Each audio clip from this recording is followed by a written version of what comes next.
This episode is brought to you by Windrose Recovery, a family of premier addiction treatment programs in southeastern Wisconsin. Privately owned, Windrose Recovery offers a full continuum of personalized care for those struggling with addiction, including the Manor for residential treatment, Midwest Detox for inpatient detoxification, and Windrose Counseling for outpatient treatment. With highly personalized treatment focused on trauma, Dr. Chantal Thomas and her expert team offer an authentic experience, creating the kind of deep emotional change that's crucial for long-term recovery. If you or someone you love is struggling with addiction, call Windrose Recovery at 414-409-5300. You can learn more about Windrose Recovery by clicking the link in the show notes or by visiting windroserecovery.com. Thank you for listening to The Path to Authenticity. My name's Tom Gentry. I think of this show as the opposite of small talk. You'll hear real conversations with real people who know who they are. We talk about what makes them who they are, how they became who they are, and how we might become truer expressions of who we are. I'm Priya, and this is The Path to Authenticity.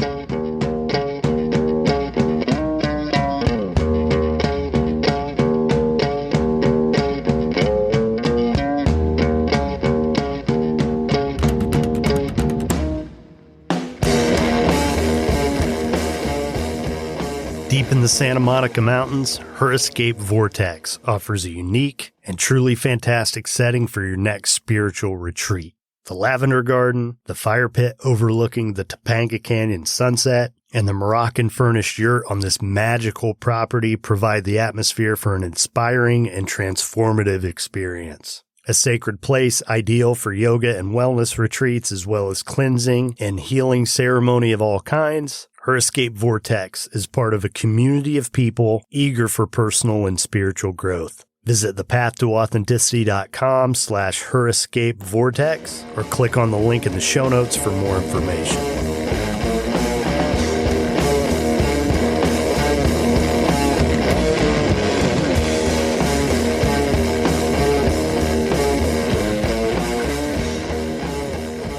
Hi, authentic listener. My name's Lane Kennedy. I'm the host of Recover Like a Mother, a podcast dedicated to calm living. It's also dedicated to mothers in recovery. I want to invite you to episode 24. Yes, a very special episode, 24. It's a meditation created to get you aligned with your inner resource. And I know you're not here to do that today, to get aligned with your inner resource. You're here to connect and to listen to my friend and your host, Tom Gentry. Tom is an incredible human being, and he has this uncanny ability to connect with others. And that is why he and I are such good friends. I'm so fortunate to be able to share the podcasting space with him and so grateful that we have the opportunity to share with you. So enjoy his show, The Path to Authenticity. Come on over and listen to Recover Like a Mother when you have time. Take good care. If this is your first time here, thanks for checking it out. If not, thanks for coming back. I'm Tom Gentry, and this is The Path to Authenticity. Episode 132 with Priya. So, been working on giving the podcast a little bit of a facelift. You'll notice the artwork for this episode is different than those before. Looking at making my Instagram feed a little more aesthetically pleasing and hope to maybe get a little more traffic, attract more people to this show. I've tended to kind of treat it like a bulletin board or a journal instead of a tool to connect with people and engage people. And after a conversation with my friend Jen Conway, who took a lot of the photography for the podcast, all the stock photography for both of my websites, the cover art for the podcast, a lot of the art that I use are her incredible photos, and she's been a good friend for a long time, like 30 years. But she made me realize that it'd be good if I step it up a little bit. And also recently with our last guest, Tanner Campbell, I had a conversation about future plans, things I have in the works. And he made a couple suggestions to me, and one of them was to try out a new program. So have some cool audiograms that I've been creating, sharing, just trying to kind of kick it up a notch. For this episode, a lot of these things I would ordinarily do later, but this time I had the transcript done before the episode, so that's going to be released around the same time as the episode. I had the audiogram done to promote the episode a few days ahead of time. I did an Instagram post with a quote from this episode that I'm going to post here before the episode releases or on the day of its release. I'm not sure yet. And I updated the cover art. And a couple of these things Jen actually did for me to look a little more sleek and clean. And I just kind of went with that. So hopefully it'll draw some more people to the show. And if you've listened, you've heard me mention at times how having a show about personal authenticity really requires me to show up in an authentic way and challenges me to do that, to kind of push my limits, step outside my comfort zone. It's, not always what I want, but sometimes it's what I need, whether I want it or not. So I send out something to each guest ahead of time, the 20 questions. And one of those questions is, what is something that you've struggled with consistently throughout the course of your life? And since I began asking that question, I've always known what the answer is for me. Quite honestly, it could be a couple things, but my relationship with money is something that has been challenging, painful, and it's not something that I like to talk about. So Priya does a podcast basically on financial literacy. She seeks to empower women in this part of their lives. And so when I encountered her on Clubhouse, I thought right away, I want to get her on the show because I know that's an area of my life that can be an obstacle for me in being everything I can be and everything I want to be. I know that I'm not the only one. I know other people out there struggle with the same thing. It's pretty common in our culture, yet it's something I don't like to talk about. Priya and I get into all that in this episode. So I met her on Clubhouse in a club for podcasters and reached out to her, and we talked on the same day. The last several guests I've had, I interviewed on Clubhouse. But I want to say that part of the goal for me in doing this show all along has been to connect with you. So there's a link in the show notes for my profile on Clubhouse, the Path to Authenticity Club on Clubhouse, and something I did last night, and I'm going to do at least for the month of July, see how it goes. I'm going to, on Friday nights at 9 p.m. Eastern, do what I call the podcast green room. And that will be just me being available on Clubhouse. So if you want to connect, we can talk. It's a great way to connect with people. It's a great way to get to know people. Give it a shot. If you're skeptical about another social media platform, just give it a shot. You don't have to talk. You can just listen. For me, it took a little while to get comfortable with it, but, I've really connected with a lot of people on this platform, people who I would be friends with in the real world. Outside, if I met them, we would become friends. So I really appreciate it. I was skeptical myself, but again, if you're part of this community, I want to connect with you. So that's a good way to do it. Hop on. Let's talk. So I hope you enjoy this episode. I appreciate you listening. So here we go. Priya Veer.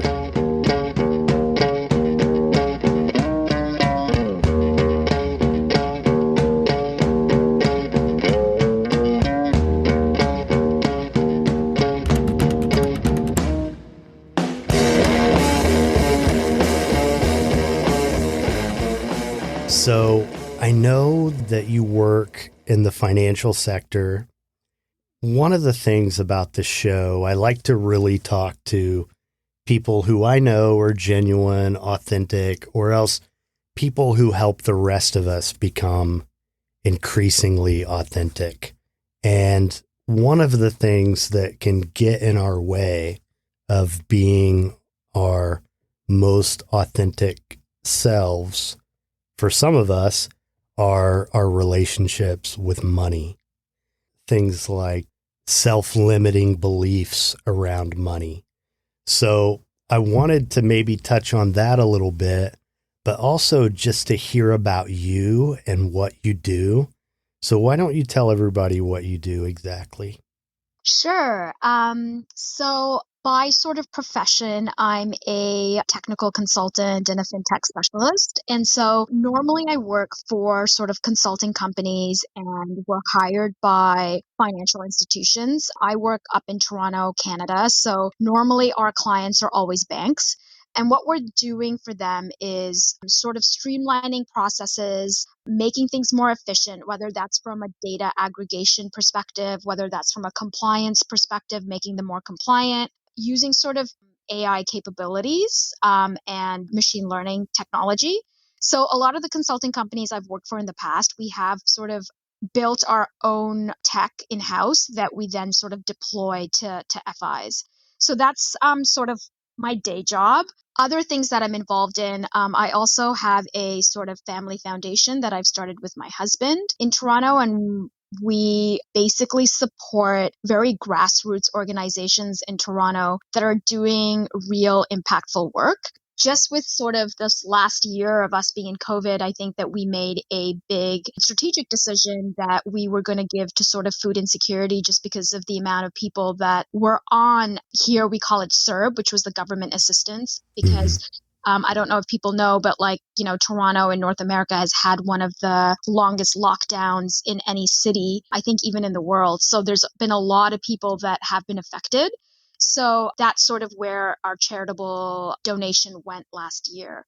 In addition to that, I do have a podcast called Her Story, Her Way, which is a platform to promote financial literacy and liberation for women around money management. And I'm having a lot of fun with that. And I think we'll get into it a little bit more about people's relationships with money, because I don't think enough people sort of stop to ask themselves, what is their relationship with money? Because I think a lot of us sort of adapt the money messaging that we were sort of, that we grew up in. So it's the money messaging that like our parents adhered to, and we kind of take that into like our adult lives unless we really stop and address it to really understand whether that is the money messaging we want to adhere by and live by.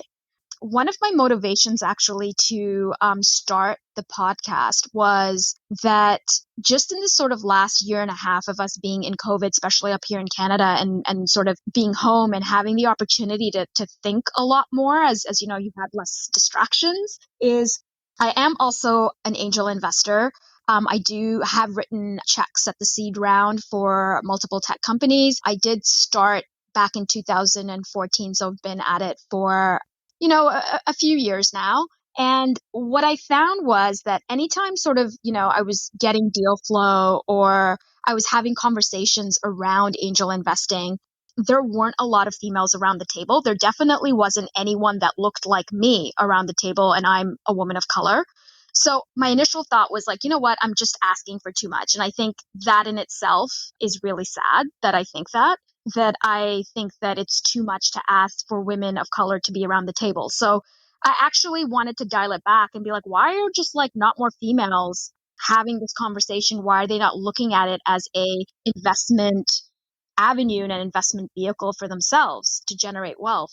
And I kind of stopped and took stock of sort of my networks in my life. And I was like, you know what, maybe the problem is me and I'm just in the wrong networks. And I started kind of having conversations with more and more females, even males, to be like, why are there not more females around this table? And I think that the answer I got was like, yeah, like, women don't like talking about money. It's just something that, is uncomfortable for them and it's very taboo. So then what I realized was that I was asking or expecting women to be at sort of step 10 when a lot of them didn't even know where the ladder was. And so there was this massive disconnect. And then I realized that like the podcast was really needed to sort of normalize having these conversations about money and changing the narrative. So yeah, that's a little bit about me. I think I rambled. So what is sort of step one in this process for you of doing this podcast, conveying the message? What's the first part of the message that you want women, people who have maybe adverse relationships with money, what do you want to say to them? Yeah, I think that like the first step is to take control of your finances. Because a lot of times with a lot of females that I've also featured on the podcast, because I feature like an array of women, and that's why, you know, it's not one way is the right way, and I'm not trying to say my way is the right way. But I think more and more women need to definitely take control of their finances. I hear way too much and way too often that a lot of females have gone from a household where their fathers were sort of managing their finances, and then they got married and now their husbands are managing it. And that's just a realm of their life that they don't pay attention to. And these are like, you know, very, you know, successful women. And, you know, it's just because their attention is in other places, like whether it's raising a family or their career. But I think that having control of that gives you a level of liberation and also a clearer like understanding of like what your goals are. Are they realistic? Because at the end of the day, money is something that binds us all, right? We're all really collectively out there hustling, going to university to get a degree, to be able to go out into the real world and get a job, and then go and, you know, climb a corporate ladder to enhance our skills to earn more money, whether that's working in a corporate ladder or starting your own business. So I think that really having an understanding of it and having a even high level picture of it is really important. So for me, that's step one. Just engagement in it, really, is what you're talking about. Yeah, like take an active role in it and really understand it, right? Like we all look up to people that are super successful, that are not slaves to money, and they're able to, you know, do whatever they want with their time. And one of the common things that I find with all those people is that they have understood how to make money work for them. And I think that this is something that's just not taught to us. And especially women, we're not taught to think that way. How do I make money work for me instead of me constantly going out there and just working for money, right? So it's about sort of changing that narrative a little bit as well. So what made you pursue this line of work? Yeah, you know what? It's so funny because when I entered university, I never in my wildest dreams would have thought that I would end up in technology. It's just something that I fell into. I started my career working in capital markets on the operations side of things on a fixed income desk at a major bank up here in Canada, and then slowly transitioned. And my advice for sort of young people that are looking to guarantee themselves a job out of university is really sort of going into tech, because that's sort of where the future is, right? And I think I realized that very early on in my career as well, that that's where all the opportunities were. And that's where the high paying sort of jobs were in what I could pursue and what was attainable in terms of my skill set. So yeah, that's sort of how I fell into it. Where are you from? I am from Toronto, Ontario in Canada. However, I was not born here. I was born in Calcutta in India, and I have traveled extensively. I've lived in many countries before moving to Canada when I was 16. So I've obviously lived in India in a lot of cities. I left India when I was 5 years old, moved to Singapore, then moved to Dubai, then sort of moved to Muscat in Oman. I've lived in Sofia in Bulgaria, and then sort of moved to Toronto, moved up to Waterloo for school, and then sort of came back to Toronto, met my husband here, and, you know, he's sort of born and raised and is extremely proud Torontonian. So I don't think that we'll be leaving anytime soon. So are you happy in Toronto? Do you like it as well as other places that you've lived? Yes, I think that I think Toronto has a lot of value. I do not like the winter. I think our winter season just lasts way too long. Right. But I think the multiculturalism of Toronto is something that's amazing. As I said, as I mentioned, I am a woman of color. Living in Toronto proper in the city, I don't feel like a visible minority, and that says a lot. So yeah, I think that I definitely enjoy it. I think it's also in terms of opportunity, especially in the tech space, it's becoming a really big tech hub. And yeah, I think it's only going to grow from here. So, what about your childhood? Do you have siblings? What was your childhood like? You moved around a lot. Yeah, I think that my childhood was probably a lot different than most people that you have on this podcast. I have a younger sister who lives in New York City. She is an attorney in New York. She attended NYU for her undergrad and then Cardozo School of Law as well in New York City for law school. And she's actually married as well, and her husband is also sort of native to New York. So I don't think she'll be leaving anytime soon. And actually, my parents reside in Dubai. So we're a very sort of international family. And I think that one of the benefits of the way that I was raised is that I got to see the world at a very early age and see how different people lived and got to appreciate that. There's definitely pros and cons, but I think that's a huge pro. And I think because of that experience, I feel like I'm able to relate to people from different backgrounds and cultures quite easily. That has, really been beneficial to me. Hmm. So, obviously, you work with a lot of people who do have issues with money or problematic relationships with money. Besides the absence of that engagement that you're talking about, what do you see most often?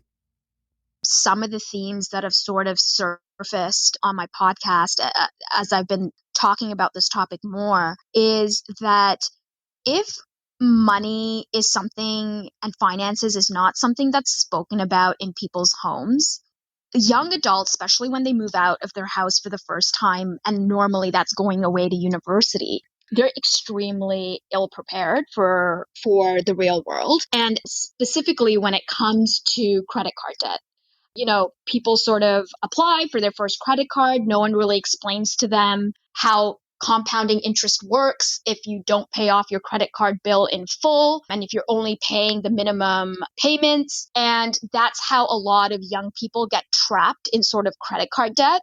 And it's very hard to eradicate when you have developed some bad habits. So I think those are some of the themes that I'm seeing emerging. And I think there definitely needs to be more education around that at an earlier age. I actually don't understand why financial literacy is not taught in high school before people are preparing themselves to sort of move away from their homes, away from their parents for the first time. Because if it's not taught to you and it's not spoken about in your house, then the only way for you to learn is really trial and error. And unfortunately, I think that we're just doing a really big disservice to our younger population and our youth by not educating them about this at a younger age. Yeah. I grew up in a home where and I'm the youngest of 8 kids. It just wasn't something we really talked about, much at all. We just kind of knew everything was taken care of, but I think it was considered impolite to talk about money. There's a little bit of that.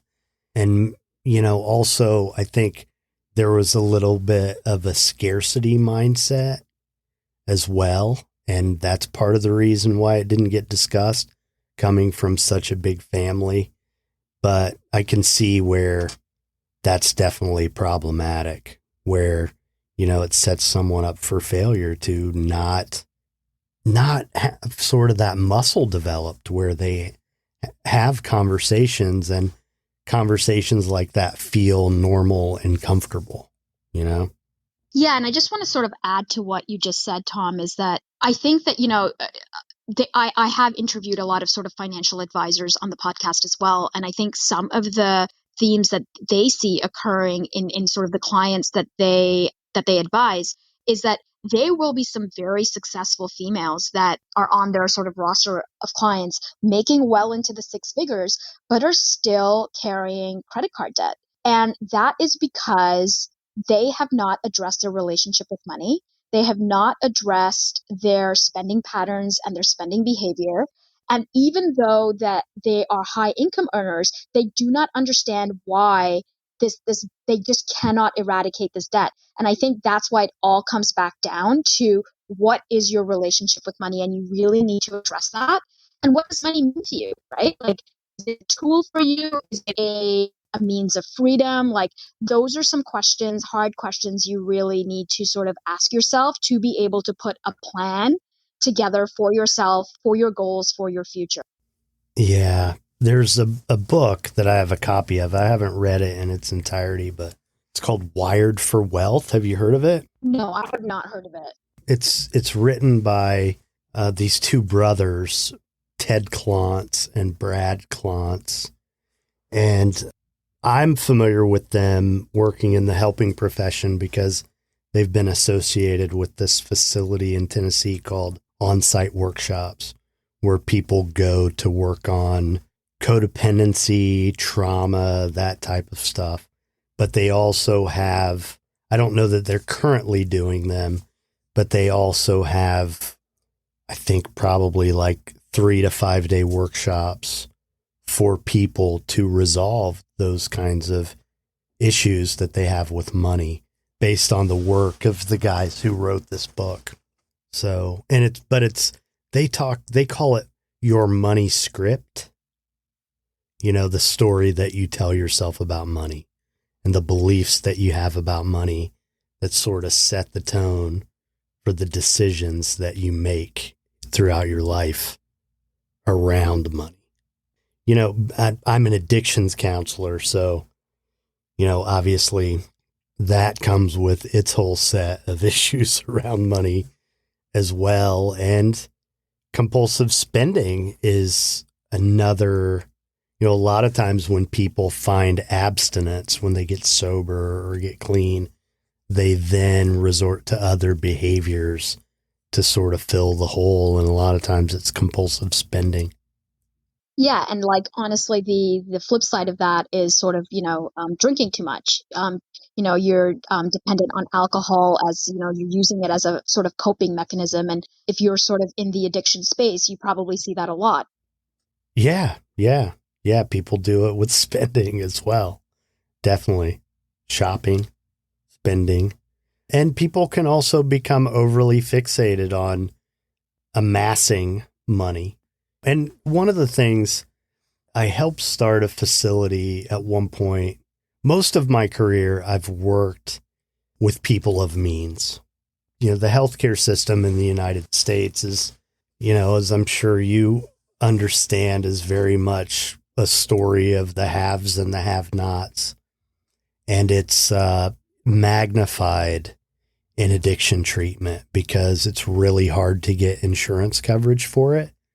So the really great providers out there almost just forego even dealing with insurance and only take cash pay clients because, with the reimbursement rates for the services they provide, they're so low that they can't afford, if they took insurance, to provide the quality of care that they need to. So what ends up happening is that people can't really get the good help unless they have the money for it, and it can be, there are programs out there that are $60,000 or $80,000 for 30 days. And one of the things that I learned over the years is that, I kind of had this idea that people who have issues with money are generally people who have issues with not enough money. But what I learned is that to some degree, it doesn't matter where you are socioeconomically. People with means also misuse money. And I've seen an awful lot of parents who sort of sacrifice the quality of their relationship with their children in order to make a lot of money so they can give them the quote unquote life that they deserve. And by the time I encountered these people as their young adults, I mean, they just missed they would rather have the time with their dad than have their dad gone all the time making money so that they could have nice things. You know what I mean? So it also is sort of used as a replacement for love in our culture as well. Have you noticed anything like that in the work that you're doing around this podcast? I feel like that isn't a theme that has sort of surfaced, but I can totally understand when there's an abundance of wealth, right? It can definitely be a substitute for many things, because then you're in a very privileged place of outsourcing certain things, which is, I don't know, having sort of nannies, and, so, people are doing your bedtime routine and putting you and giving you a bath. And, I think those are some bonding moments with your kids. So I totally agree with you that, more money sometimes definitely translates into more problems. And I sort of gave you an example of a lot of females, that are making well into the six figures, still carrying credit card debt. It doesn't mean that if you are just earning more money, all your problems go away. So you really have to, it all comes down to values, right? And what do you value? Do you value time over money? Some people don't. Some people value a certain lifestyle over time. So I think that's the question to ask, is really, what is your value proposition? And I know for me, watching that happen, what I just described, over and over and over again, encountering all these young adults who just wish they had more quality time with their parents and don't know how to relate to them. Then becoming a dad myself, it really has influenced my decisions, and I've been intentional about prioritizing time with my son over, like, there are times when I could have had jobs where I would have made substantially more money, but I would have been sacrificing time, and I always chose him over that. That's sort of, a core operating principle for me as a dad, having seen that. And I'm sure, that it's, it is a sacrifice. It's a choice. Definitely. And we have to live with the results of these decisions, right? Whether it's being in debt or being in debt of time or money, it's very much about values. So what does it mean to you, the idea of being authentic as a human being? Yeah, that's a loaded question. Is it? Yeah, I think, I don't know. It's like, how do you be authentic? I'm like, oh God, like I'm interested in your perspective, what that means to you, Yeah, I think that, being authentic is like really being sort of happy with who you are. And whether that is, what you do for work every day. Are you making an impact in a way that's meaningful to you? Are you living authentically, true to yourself, and not making compromises, and not sort of, I would say, trying to fit into somebody else's box for someone else's happiness or for society's happiness, right? So I think that's a big thing for me about living authentically. And I think that we all realize that as we age. And I think that's something that's a privilege of us aging. We realize that a lot of us maybe spent, like, I know I'm guilty of this. I think early on in my career, probably was definitely doing things because I thought I needed to be doing them. Even, picking a career, going into like finance and starting my career in capital markets. It was, because I thought I needed to be doing that, not really doing the work of sitting down and really asking myself the tough questions of what is going to bring me joy? What is going to get me excited every day when I wake up to do the thing that I'm going to be doing, instead of sort of chasing a paycheck. I think the younger generation coming after us, like I'm a millennial, And I think millennials as well, like, think that it's less about the money and it's more about what is the impact I'm making in the world? What is, I would say, sort of the legacy that you want to leave behind? And I think that all plays into living an authentic life. Mm.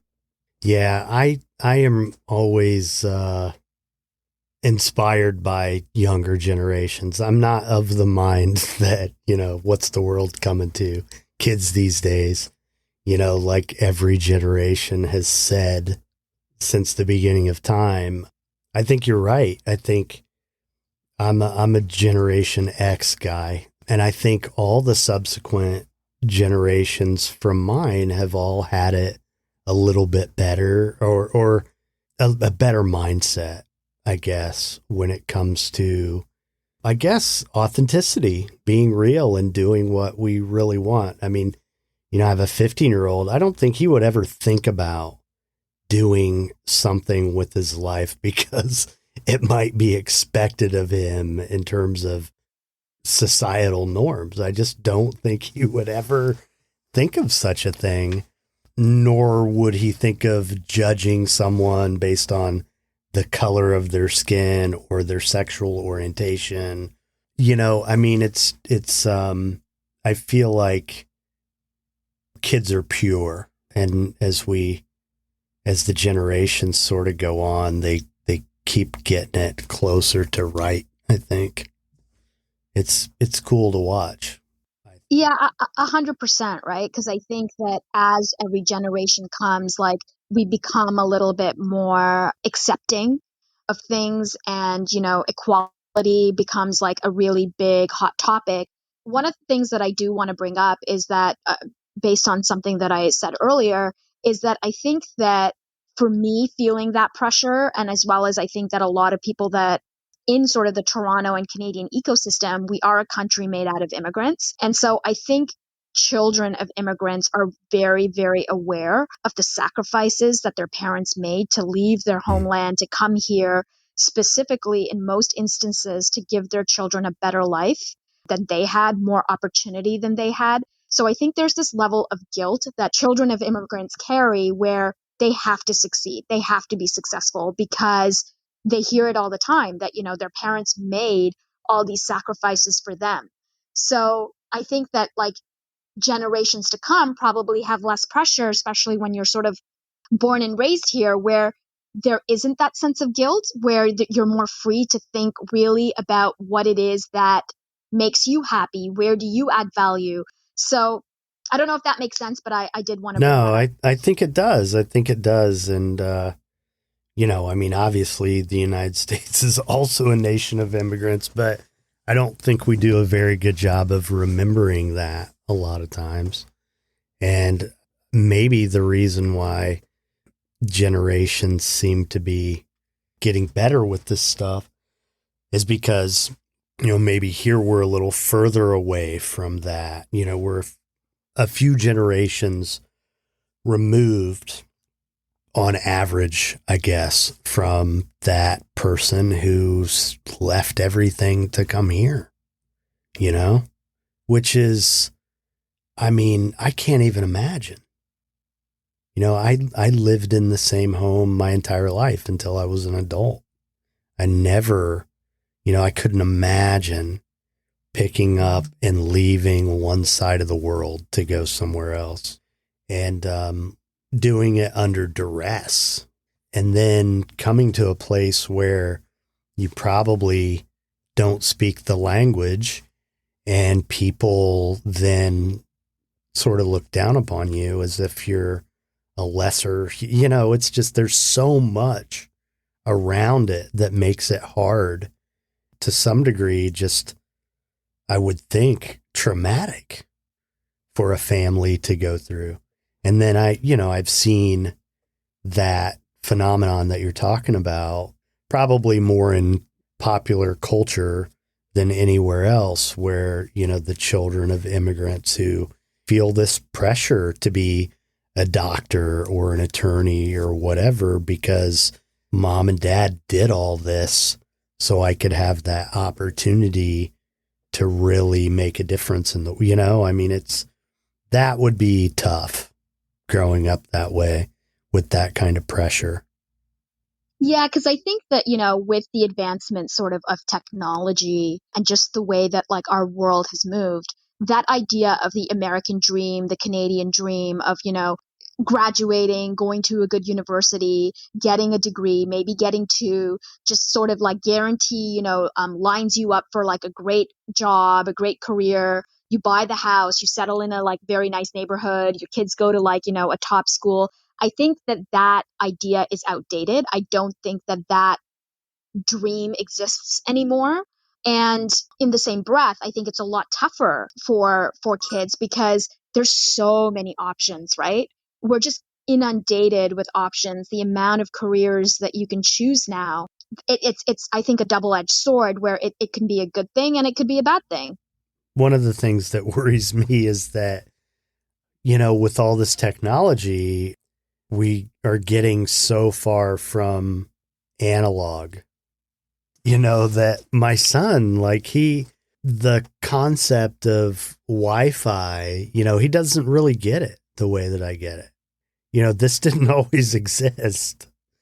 It's just expected to have this sort of unlimited access to everything right now, everything on demand, where to me, I wonder sometimes, what would happen if it just all falls apart and suddenly we're not connected anymore? Then what are you going to do? If you don't know how to do anything that doesn't relate to technology or isn't dependent upon technology, then, where are you? How are you going to survive? It's just an interesting world, I totally agree, because sometimes I feel bad for kids growing up in the society today because they'll never know what it is to feel bored. I feel like kids don't know what boredom is anymore Right. because there's constant sort of engagement and gratification and, iPad and screen time. Whereas, it just even like I'm going out to like making neighborhood friends, things like Right. that. I find that like kids are missing out on. And even with, the introduction of sort of like Netflix and Prime Video and stuff where there's no commercials, like, some of my like fondest memories was like shows that only came on once a week and you waited all week for that show to air. And then you're like yelling to like your sibling to be like, hurry up, it's back on. Like, don't miss anything. And so Yeah. For me, like as a little kid, I think about the night before Easter, they always showed The Wizard of Oz. And every year you kind of waited for that. Or the Christmas specials, like the Christmas cartoon specials as kids. Now it's just you press a button and there it is. Yeah. And the stimuli, I think, our brains aren't really designed to handle all that, I don't think. Yeah, I think that it's generations before us. I don't think were used to consuming this much information and this much content in one time. And I do think our brains get tired of it, right? Mm-hmm. No wonder there's so much more sort of mental health issues when you're like constantly like online looking at other people's lives and feeling like, oh my God, is that what I'm supposed to be doing? Like, or I'm not leveling up or I'm not living up to like, what society's expectations of me are. And I think that all sort of like comes back to your question about living authentically. Like, and I think in today's world, we all want to live authentically, but how do we block out that noise? There is so much noise that we are constantly inundated with. And like, you and I are adults. Like, how do kids these days, like, you're sort of raising a teenager. How do you teach them to block out the noise? Like, I think that's the challenge and that's the question. Yeah. I don't know. It's a lot. It really is. And what I was going to say is that I had a guest on a while back who she's a therapist and she works a lot with sex addiction and pornography addiction. And she talked about, our brains aren't just designed to have that much stimuli on demand all the time. That's exactly what we, you know what I mean? It's just so much. and it's destructive. And, I don't know if you know, but I mean, pornography addiction is rampant.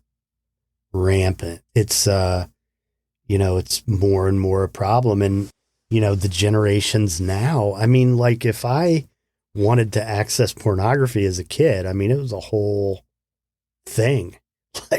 Like it was a VHS tape that some kid had at his house and somebody's watching the window for when mom pulls in the driveway. Now it's like it's all right there on your phone right now, anything you want. I mean, and the world is different now.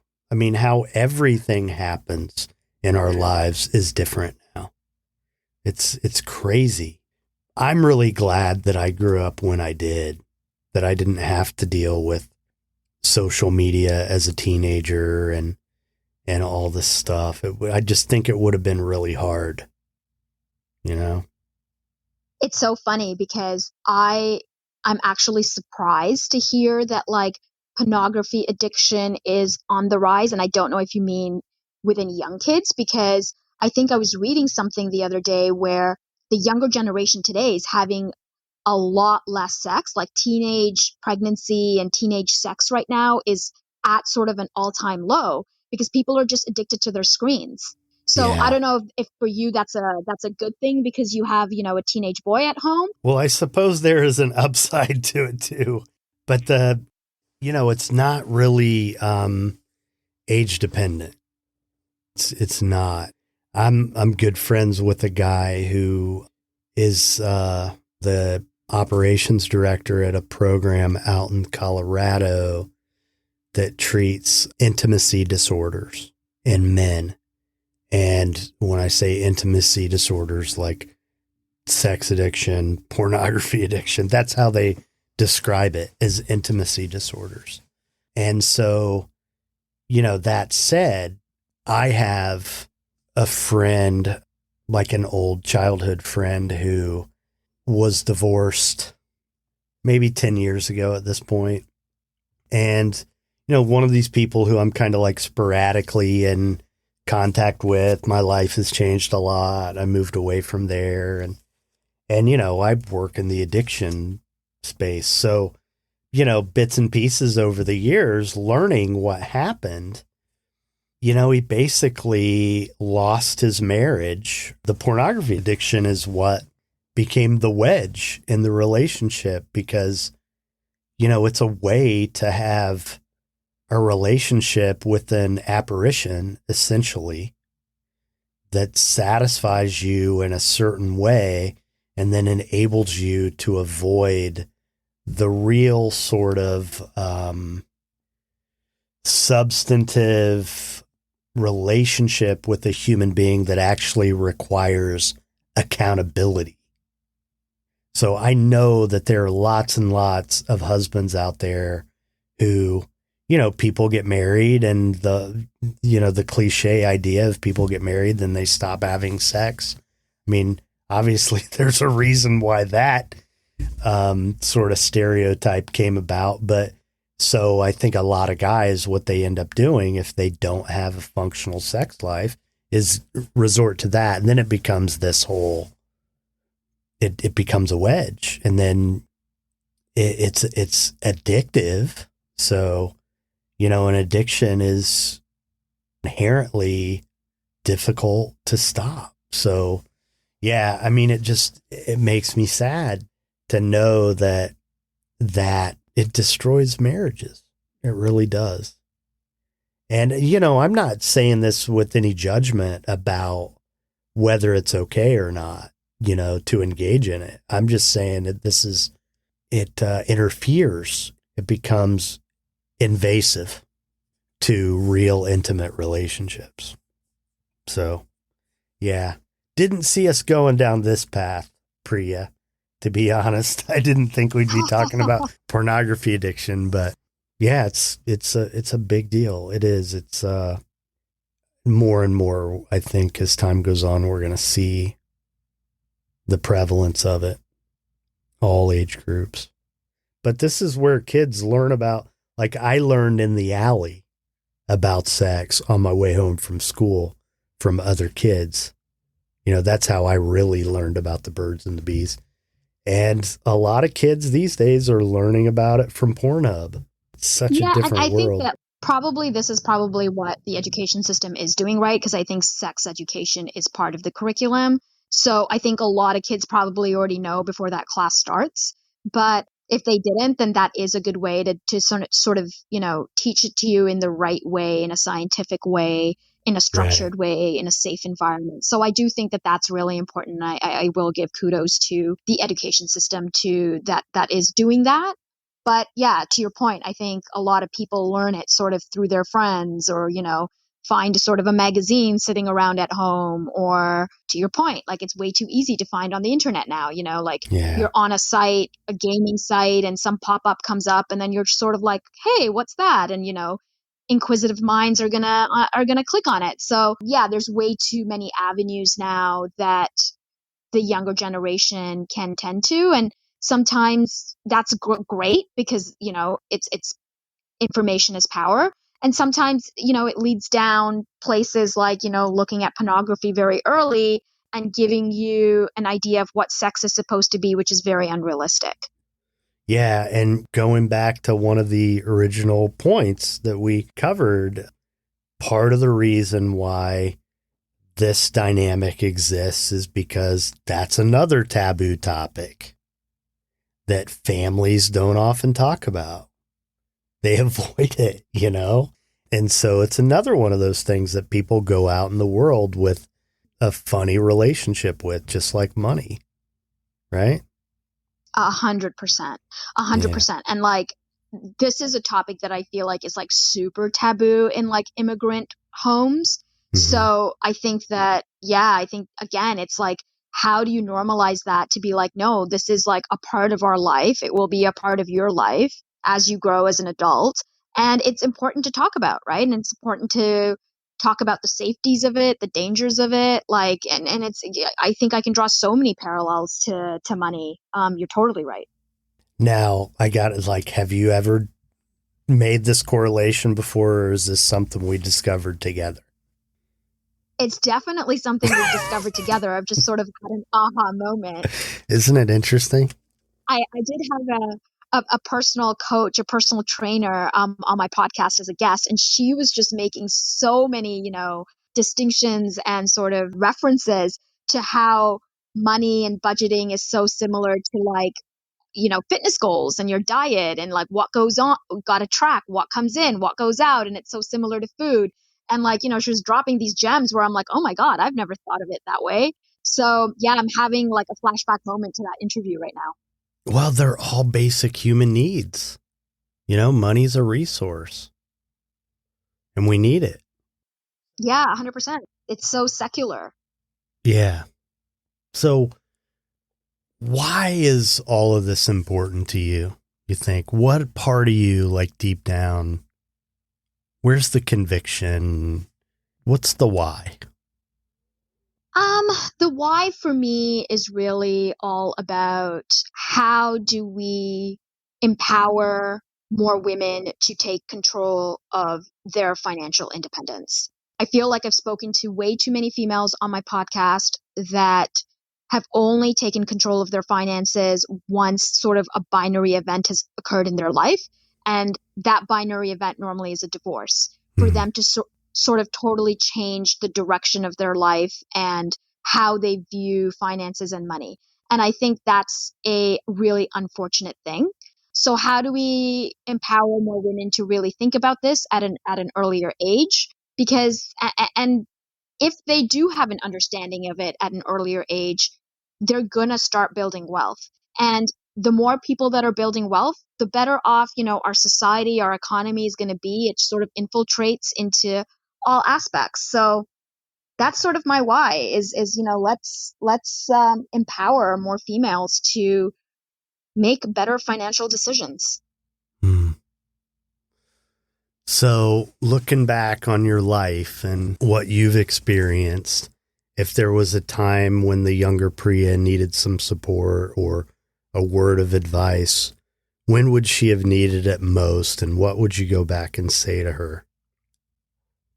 Yeah, I think that it would probably be maybe when I was in high school, sort of applying to universities. I think I did it very blindly, just being like, okay, I need to apply to these programs because if I graduate out of these schools and these programs, I'm going to have a great job without really doing introspective work, without working with a coach. I think that's super important, or a counselor, a good counselor, to really understand like what my skills were and how could I leverage post-secondary education to enhance those skills.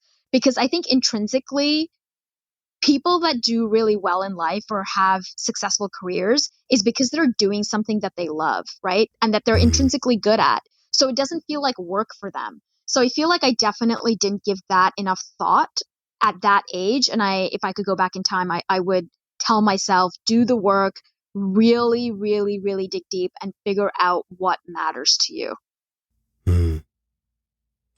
Sounds like pretty good advice.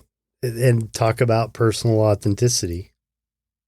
I mean, that's really why I wanted to do this podcast, because that's something that I didn't do. I just kind of went along doing what I felt like was kind of expected of me by the people who loved me, the people around me, what would sort of appease everyone. And, pretty quickly found myself miserable. It didn't go well. And so if I can do something to help someone else avoid that and have a happy life, and just like you talked about more people with wealth, making it better for all of us, I feel like the more of us who are doing what we actually want to be doing with our time, with our lives, the better off we all are. The world's a better place. Well, listen, I really appreciate you taking the time to do this. Thank you. Oh, my pleasure, Tom. This was a riveting conversation. Thank you so much for having me on the show. It was my pleasure.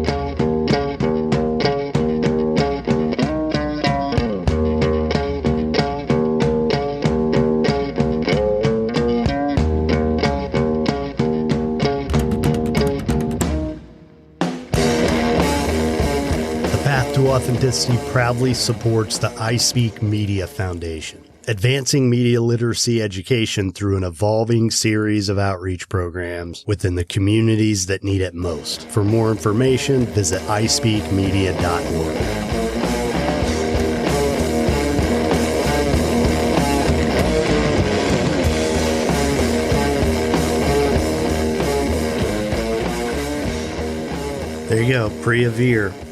It's funny, one of the things I was going to mention at the beginning of this episode, but I forgot, is that one of the ways that I struggle with money is that it's about valuing myself enough. I undercharge, so then I under-earn, so then it's a struggle. And I know deep down it's about self-worth. And I've grown a lot in that area of my life, especially in the last 3 years. But as I record this, I have an appointment in about an hour and a half where I agreed to do some work for someone for literally half of what I want. And there are reasons for that. He's a friend. I want to be able to help him. It's something I'm a little bit new at, something new I'm trying out to earn some money. But still, half? Anyway, hope this has been a good episode for you all. Hope it's been meaningful. Priya's super sweet, professional, together, and she took this seriously. I appreciate that. Anyway, if you enjoy listening to the show, please take the time to leave a rating or a review, especially if you can do it on Apple Podcasts or Podchaser. But wherever you listen, whatever they enable you to do in terms of liking, following, leaving ratings, reviews, please do it. Every little bit helps. And if you have questions or comments, you can call 561-247-4757 and leave a voicemail. So I might even use it on air. You never know. One thing I would love to be able to do is have you guys call and pose questions to me. I play the questions, respond at the beginning of the episode. That would be great. I hope you join me on Clubhouse on Friday night, 9 p.m. Eastern. popcorn style, any topic you want, let's talk. For early access to this and every new episode, as well as unedited interviews and supplemental content, you can support the show on Patreon right now for as little as $1 a month. And just beginning this past week, there are some episodes of the podcast that you can only listen to if you're a supporter on Patreon. So thank you to the band Punk Rock Opera, whose music you hear throughout the show. Their songs are used with permission from the artist and under a Creative Commons license. Thank you to the sponsors, The Manor and Windrose Recovery, Her Escape Vortex. Thank you to Wendy Chin at Equivox. And as always, the Path to Authenticity is proud to support the I Speak Media Foundation. Media literacy. I actually reached out to someone who works for one of the major networks and recently began a podcast specifically on media literacy. So I'm hoping to get her on the show as well. Visit the show, thepathtooauthenticity.com. You can email the show at thepathtooauthenticity@gmail.com. Facebook, Instagram, both at The Path to Authenticity. So thanks again to Priya Veer. Thank you all for continuing to come around, continuing to listen. Be nice.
We need a guitar player.